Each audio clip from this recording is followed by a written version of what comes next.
Sahabat dan saudaraku, mari menggunakan waktu mempelajari firman Tuhan hari ini.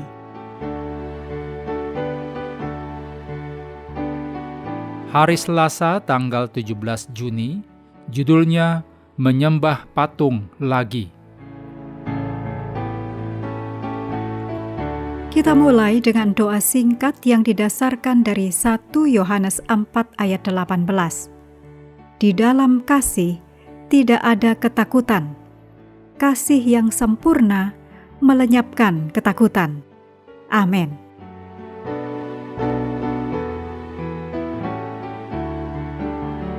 Para pelajar Alkitab telah lama melihat hubungan antara Daniel pasal 3 dan apa yang Wahyu ajarkan tentang peristiwa-peristiwa akhir zaman.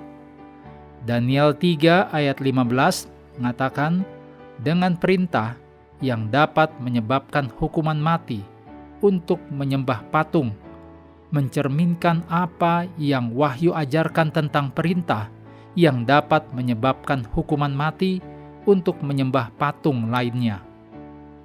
Wahyu 13 ayat 15 dikatakan, dan kepadanya diberikan kuasa untuk memberikan nyawa kepada patung binatang itu, sehingga patung binatang itu berbicara juga dan bertindak begitu rupa, sehingga semua orang yang tidak menyembah patung binatang itu dibunuh.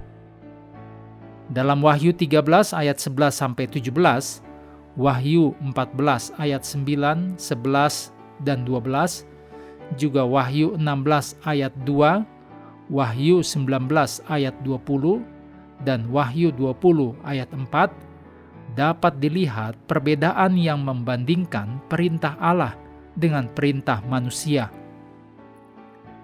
Umat Tuhan dipanggil untuk menyembah Dia yang menjadikan langit dan bumi dan laut dan semua mata air, yaitu Allah Sang Pencipta, berlawanan dengan binatang dan patungnya. 3 pemuda Ibrani di zaman sebelumnya, saat menghadapi ancaman serupa, menolak untuk menyembah apapun selain Tuhan Pencipta.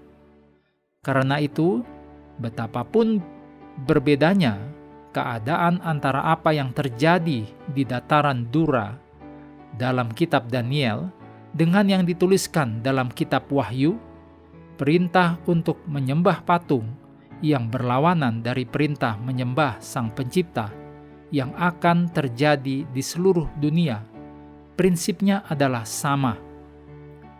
Dalam Roma 1 ayat 18-25, di mana Roma 1 ayat 18 terhubung dengan Wahyu 14 ayat 9 dan 10 tentang murka Allah. Masalah penyembahan patung hanyalah wujud lain dari prinsip yang sama, yaitu pada akhirnya kepada siapa manusia memberikan kesetiaan dan penyembahan tertingginya. Penyembahan tidak selalu berarti membungkuk dan mempersembahkan ukupan, meskipun bisa. Kita menyembah kepada yang menguasai kesetiaan tertinggi kita. Ketika kita memikirkan siapa Tuhan itu, Pencipta kita, dan apa yang telah Tuhan lakukan bagi kita di dalam Yesus, penebus kita, maka tentu Tuhan saja yang harus disembah. Semua hal di luar itu adalah penyembahan berhala. Kiranya ini membantu menjelaskan kata-kata Yesus yang keras dalam Matius 12 ayat 30. Siapa tidak bersama aku, ia melawan aku, dan siapa tidak mengumpulkan bersama aku, ia mencerai-beraikan. Peristiwa-peristiwa akhir zaman akan menjadi wujud dramatis dari kebenaran ini.